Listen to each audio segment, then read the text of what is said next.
Hello, good morning, everybody. Sorry I couldn't be there today. I'm actually preparing for Dia de los Muertos ceremony in the next couple of days. I didn't realize it was going to take this much time, but I still wanted to be able to give you at least part of the lecture that we were going to go over today. So hopefully everybody had a good weekend, and that you guys are all going to enjoy having this time off, and hopefully you all have a nice Halloween. And if you celebrate, not celebrate, but acknowledge Dia de los Muertos, that you also have a great ceremony with your families. So today we're going to be talking a little bit about the connection between bilingual education and immigration. And so I wanted to start off with a little excerpt from Gloria Anzaldua's chapter 5 that is meant to accompany the chapter that we read in our book that's titled Immigrants, Latinos, and Education in the United States. So here we go. I remember being caught speaking Spanish at research. That was good for 3 licks on the knuckles with a sharp ruler. I remember being sent to the corner of the classroom for talking back to the Anglo teacher when all I was trying to do was tell her how to pronounce my name.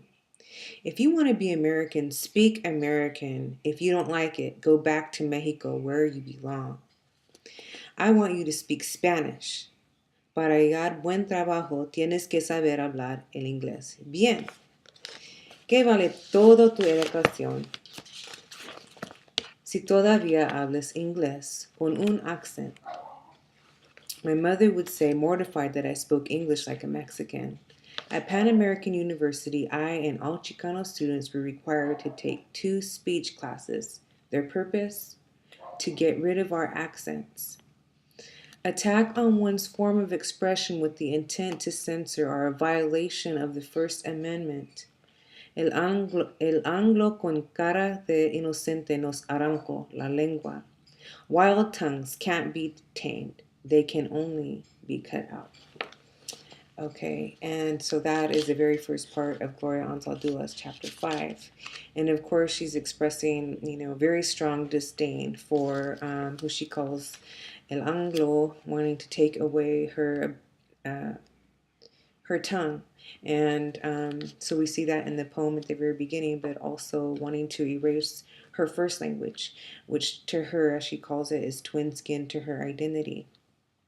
And so we want to remember that she was born around close to 1930, maybe a couple years before then. And so when she was in school, it was still, actually not 1930, I'm sorry, it was 1940, around 1948, 47.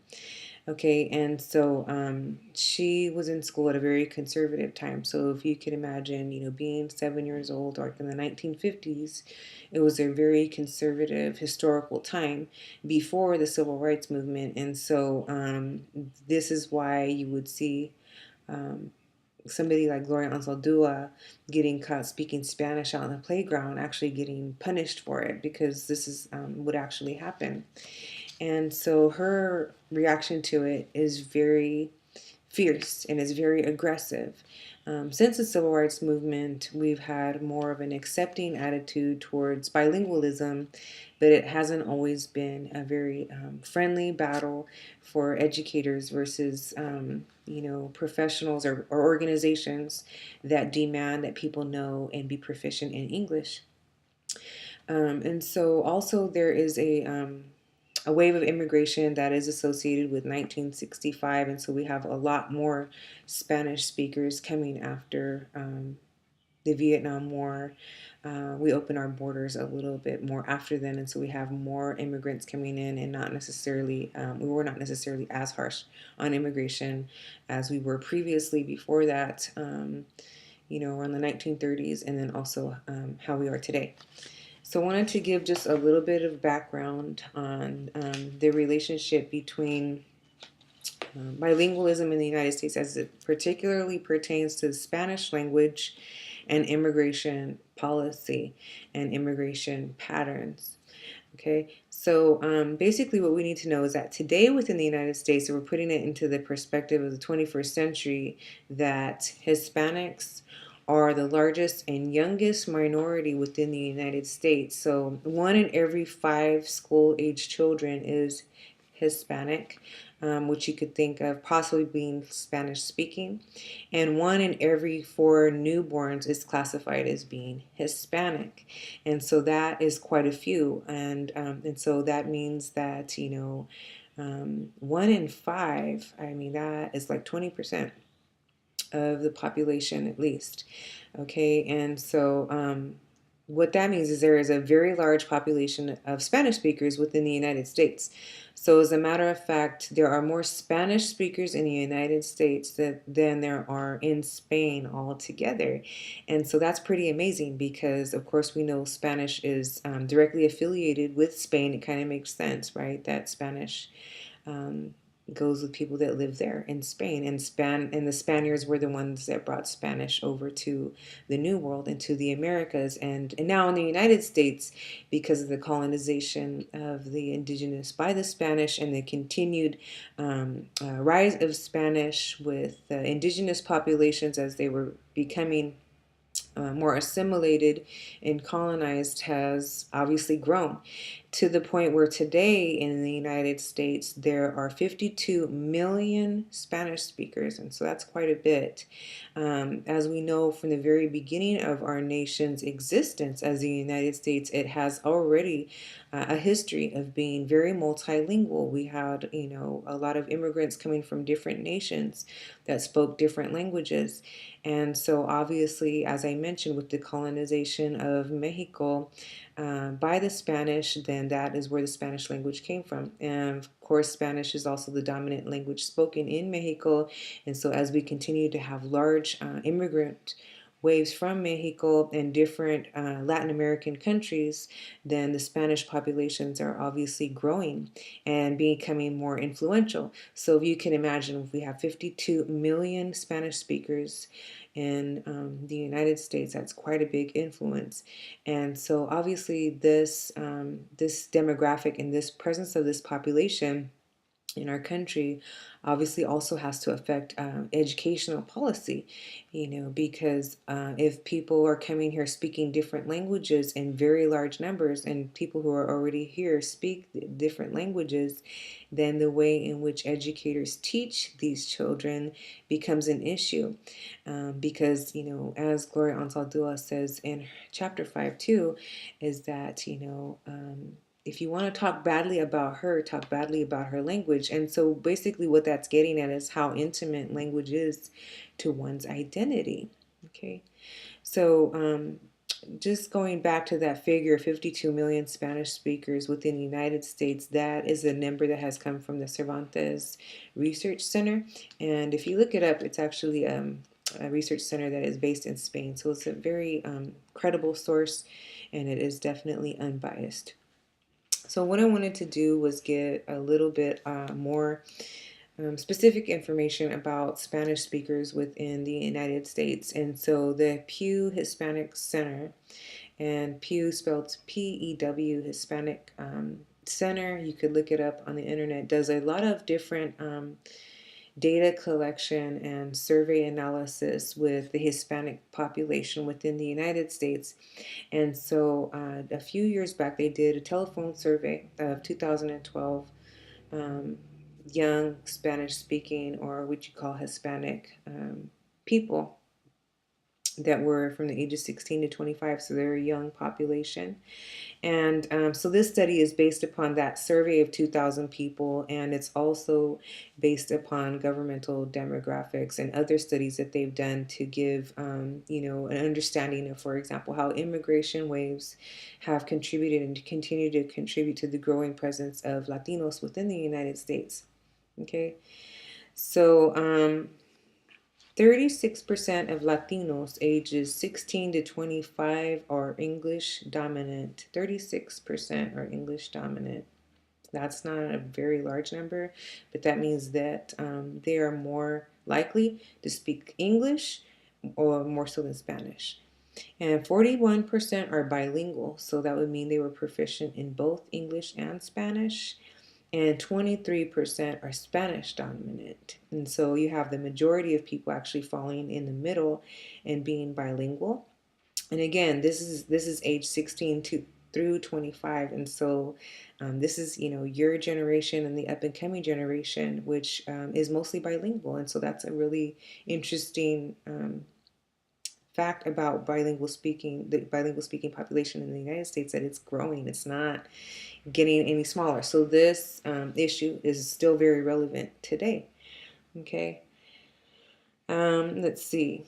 So as far as generation is concerned, I think the chapter on bilingual education does mention how with each following generation, the ability to speak Spanish tends to be diminished, but not all the time. And so, for recent immigrants, the study states that, language using practices are very resilient, meaning that they will last as long as the family passes it on to the next generations.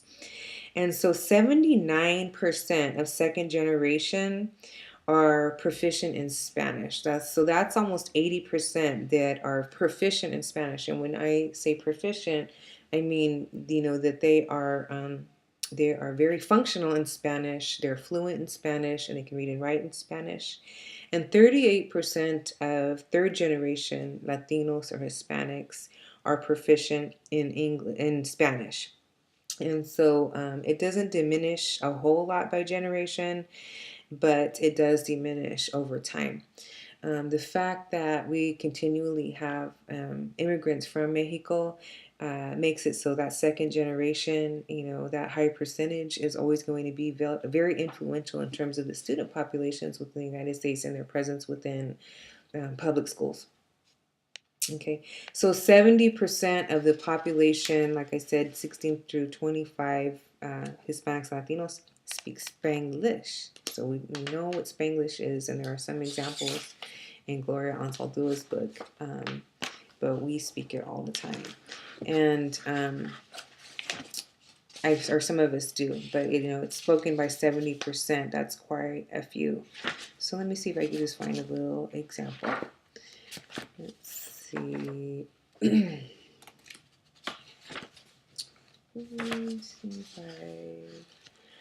All right, so she does it all the time. So even when she's describing, about Chicano Spanish, this is page 77 of the book.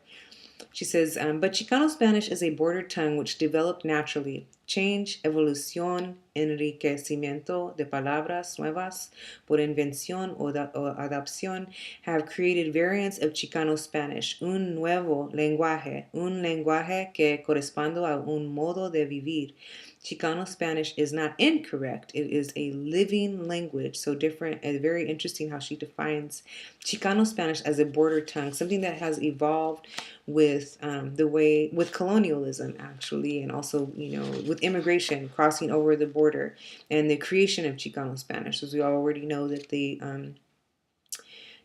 term Chicano, Chicanx, or Chicana deals specifically with the colonized population within the United States. And so we know that the Southwest was part of Mexico, and that the creation of the Chicano came with the Treaty of Guadalupe Hidalgo, but more specifically closer to the Chicano movement, which really popularized the meaning of the term. And so with that comes this idea of evolution, or evolution. And she describes that really nicely in Spanglish. And so it's not just people think Spanglish is a bastard tongue or it's an illegitimate language. It's not an illegitimate language. The way she uses it here is actually very academic, right? We're talking about the evolution of one's linguistic identity based upon colonization. That's a very complex topic, and so to be able to describe it in that way is in a very articulate manner, shows the richness of being bilingual and the richness of being able to understand the evolution of Spanish as it relates to immigration. And so I think, it's interesting if we continue to look at Gloria Anzaldúa there in that same page. She lists that Chicanos today Chicanos today live in a lot of different places, so not just within the Southwest. Chicanos today live in the Midwest and in the East as well. We've moved around different parts of the country for economic purposes, and because of that, the language has continued to evolve. And so she says, and because we are a complex, heterogeneous people, we speak many languages. Some of the languages we speak are Standard English, Working Class and Slang English, Standard Spanish, Standard Mexican Spanish, North Mexican Spanish dialect, Chicano Spanish. Chicano Spanish, she has listed Texas, New Mexico, Arizona, and California have regional variation. So Chicanos within all of those different areas of Aslan or the Southwest have different varieties of Chicano Spanish. And Tex-Mex, obviously associated with Texas, and Pachuco, that's called Calo. And so she does differentiate between Pachuco, Calo, which would be more of a slang type of Spanglish from Chicano Spanish. So we want to make sure that we're clear on that. And then she goes into talking about, this really strong idea of linguistic terrorism. That's one of her terms that has been borrowed widely by a lot of different scholars in Chicano studies, in language studies, in Spanish literature, in ethnic studies.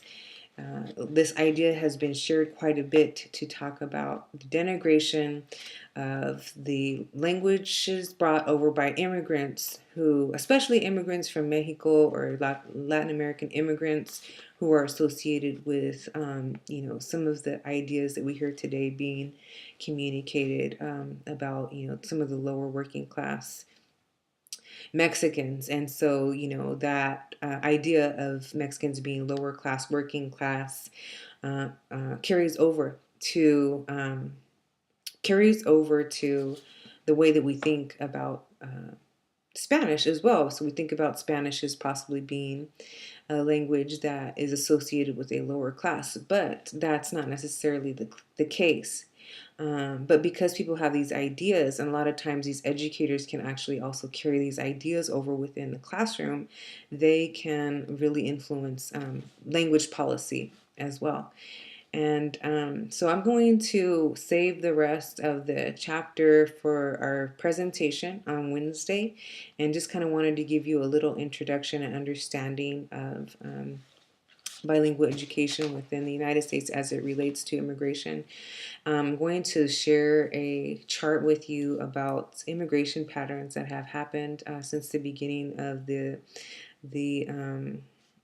the creation of what we know now as the United States, and maybe you can, try to correlate the immigration policy and the waves with different ways we've approached bilingual education. But specifically, what I would like for you to be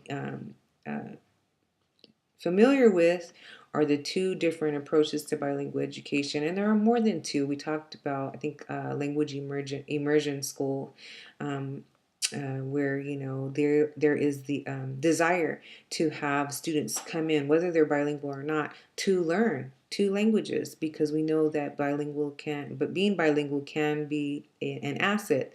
However, these are magnet schools, and so these magnet schools are special schools. If we just look at the mainstream public school, then what we see is we see different approaches to bilingual education depending on how the state decides to respond to it. So this election year, actually, in our California ballot, we have a measure on bilingual education to provide more funding for it, and to continue the tradition, to continue to study it, to continue to fund it, to continue to provide resources for it in an additive way. And so, like I said, I wanted you to be familiar with the two ways that bilingual education is approached.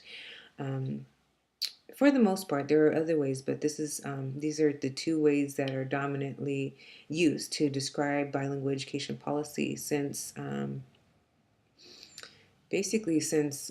probably, I would say since the first immigration policy, probably within the early 1900s.